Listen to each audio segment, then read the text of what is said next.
বন্ধুরা, আমি আজকে একটা বিশেষ জিনিস তোমাদের সঙ্গে শেয়ার করতে এসেছি। কারণ বাড়িতে যে আমরা আসবাবপত্রগুলো রাখি, ওই আসবাবপত্রগুলো ঠিকঠাকভাবে যদি না রাখি তাহলে কিন্তু বাড়িতে অনেক ঝগড়া, অশান্তি, অভাব, অনটন, শরীর স্বাস্থ্য খারাপ এসব হতে থাকে। এগুলো কিন্তু খুব পরীক্ষিতই বলতে পারা যায়। কারণ আমরা অনেকেই এগুলো উল্টোপাল্টা জায়গায় রাখলেই দেখি নানা রকমের সমস্যায় জেরবার হয়ে থাকি। তো আমি যখন এই বাড়িটার প্রথম জিনিসগুলো রাখার কথা ভাবছিলাম, যেমন খাটটার মাথা কোন দিকে থাকবে। কারণ খাটের মাথা আমি যেটা দেখলাম সার্চ করে, উত্তর দিকে কখনোই রাখা উচিত না। কারণ উত্তর দিকে যদি খাটের মাথা থাকে তাহলে প্রচণ্ড রোগ জ্বালা, কঠিন কঠিন ব্যাধিতে মানুষ আক্রান্ত হতে পারে। উত্তর দিকে মাথা করে তাই কখনোই খাটের মাথার দিকটা রাখবেন না। আচ্ছা, এবার পূর্ব দিকে কিন্তু রাখা যেতে পারে। কারণ পূর্ব দিকে রাখলে স্মৃতিশক্তি বৃদ্ধি পায়। বিশেষ করে বাচ্চাদের খাটগুলো পূর্ব দিকে মাথা করে রাখলে ওরা পড়াশোনা করে, ওই জন্য স্মৃতিশক্তি বৃদ্ধি পেলে ওদের অনেক সুবিধাই হবে। তাই পূর্ব দিকে মাথা করা যেতে পারে। আর পশ্চিম দিকেও কিন্তু মাথা করা যেতে পারে, তাতে অনেক নাম যশ প্রতিপত্তি বৃদ্ধি পায়। কিন্তু তার সঙ্গে একটা খুব খারাপ জিনিসও বৃদ্ধি পায়, যেটা হচ্ছে খুব দাম্ভিকতা, তেজ, অহংকার, যেটাতে মানুষ নানা রকম তর্ক বিতর্ক ঝগড়ার মধ্যে জড়িয়ে পড়ে। সেই জন্য পশ্চিম দিকেও মাথা করাটা ঠিক না।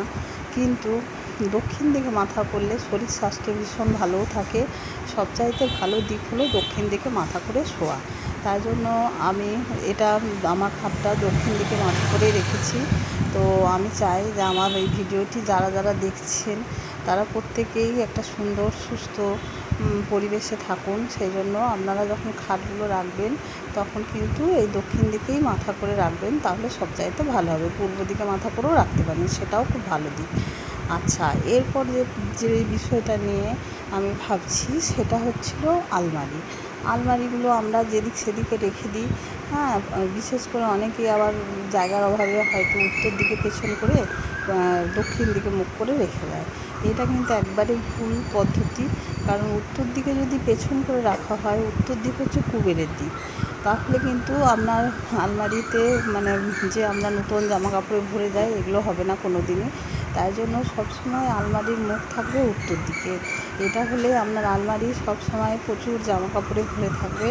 আর আলমারির পেছন দিক থাকবে দক্ষিণ দিকে, কিন্তু মুখ থাকবে উত্তর দিকে। তাতে কিন্তু কুবেরের আশীর্বাদে সব সময় আমার আলমারি উপচে পড়বে। এটা কিন্তু পরীক্ষিত। এটা আমি নিজেও আমার নিজের জীবনে দেখেছি। আমার আলমারি সবসময় উপচে পড়ে এবং এতই জামা কাপড় আসতে থাকে যে সে আলমারির বাইরে পর্যন্ত সে অনেক সময় তাকে রাখতে হয়। কারণ আমার এই জামা কাপড় আলমারিতে ভরে ওঠে। আমার আলমারির মুখ আছে উত্তর দিকে। কিন্তু আবার আপনারা যদি কারো জায়গা না থাকে তাহলে আপনারা পূর্ব দিকেও মুখ করে রাখতে পারেন। কারণ পূর্ব দিকটাও খুব একটা ভালো দিক, যেদিকে রাখলে আপনার সেখানেও খুব ভালোই হবে। আপনার যেরকম আলমারি সুন্দরভাবে তার জিনিসপত্রগুলো রাখতে পারবে এবং সেখানেও আপনার ভালোই হবে। তবে উপচে পড়া জিনিসটা যদি আপনি আনতে চান তাহলে কিন্তু আপনাকে উত্তর দিকে মুখ করেই রাখতে হবে। পূর্ব দিকে মুখ করে রাখলেও আপনার আলমারি ভরেই থাকবে। কারণ আমাদের বাড়িতেও আছে পূর্ব দিকে মুখ করা আলমারি। তাতে সেই সব আলমারিতেও প্রচুর জামাকাপড় থাকে এবং নতুন নতুন জামাকাপড় এসে ভরে যায়। সেটাও আমাদের বাড়িতে রাখা আছে বলে আমি জানি যে পূর্ব দিকে মুখ করে রাখলেও সেটাও খুব একটা খারাপ না, কারণ সেখানেও অনেক জামাকাপড় ভরে থাকে। কিন্তু বাকি অন্য যে দিকগুলো, সেদিকগুলো রাখলে কিন্তু অতটাও ভালো কিছু হয় না। সেই জন্য আপনারা এই পূর্ব দিকে পেছন করে পশ্চিম দিকে মুখ করে এরকম রাখবেন না, বা উত্তর দিকে পেছন করে দক্ষিণ দিকে মুখ করে এরকম রাখবেন না। এগুলো রাখার ফলে সত্যি সত্যিই কিন্তু আপনাদের যে একটা সুন্দরভাবে আমরা যে জিনিসগুলো চাই মনের মতো, সেগুলো কিন্তু আসা বন্ধ হয়ে যাবে। তাই জন্য আমি আজকে আপনাদের সঙ্গে ভিডিওটা এই কারণে শেয়ার করছি। আমি এরপর থেকে যে ভিডিওগুলো দেব আমার গৃহ শান্তির জন্য, আমি যেগুলো যেগুলো করছি প্রত্যেকটা আপনাদের সঙ্গে আমি শেয়ার করব। আর আমি চাই যে আপনারাও আমার সঙ্গে শেয়ার করুন। আপনারা কমেন্টসে লিখুন কীরকমভাবে কোন জিনিসটা আরও অন্যভাবে কিছু করা যায় কি না। আমি আপনাদের থেকেও অনেক কিছু শিখতে চাই। কমেন্টসে সেগুলো জানান, বা আপনারা যদি আরও নতুন কিছু সম্বন্ধে জানতে চান, সেগুলো আমাকে কমেন্টসে জানান। তাহলে কিন্তু আমিও কমেন্টসে জানলে যে আপনারা কোন বিষয়টা সম্বন্ধে জানতে চাচ্ছেন, তাহলে আমি সেই বিষয়টা নিয়ে ভিডিও বানাবো।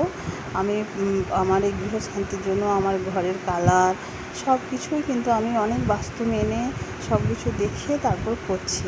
সেই জন্য আমি চাই যে আপনারা প্রত্যেকেই যারা এই সকল মানেন, আর এগুলো সত্যিই কিন্তু হয়, আমি এগুলো পরীক্ষিত। আমি আমার লাইফে অনেক সময় দেখেছি যে এই ধরনের জিনিসগুলো মেনে চলা উচিত, আর মেনে না চললে কিন্তু এই বিপরীতগুলো ঘটতে থাকে। সেই জন্য আমি এগুলো অনেক বেশি করে মানি। আপনারাও এগুলো সব মেনে চলুন, আর সুন্দর স্বাস্থ্যকর এক পরিবেশ বাড়িতে তৈরি করুন, এবং হাসি খুশিতে আপনাদেরও বাড়িটা ভরে উঠুক। আমরা তো এইটুকু চেষ্টা করতেই পারি। তো সেই কারণে এই ভিডিওটা আপনাদের সঙ্গে শেয়ার করা, আর আপনারা কমেন্টসে জানান আর কী কী জানতে চান। আমি অনেক কিছু সার্চ করি এবং সেখান থেকে আমার নলেজগুলো আমি বাড়াতে থাকি। আপনারা হয়তো সময়ের অভাবে করতে পারেন না, কিন্তু আমাকে কোশ্চেন করলে আমি আপনাদের কাছে সেই সমস্তগুলো জানানোর চেষ্টা করব। ধন্যবাদ, সবাই ভালো থাকবেন। শুভরাত্রি, গুড নাইট, বাই। আবার পরে দেখা হবে, কথা হবে। টাটা। এইভাবেই আমাদের জীবনগুলো আমরা এগিয়ে নিয়ে যাই, সবাই একসাথে মিলেমিশে হেসে আনন্দে হাসি খুশিতে ভরিয়ে তুলি আমাদের বাড়িগুলো।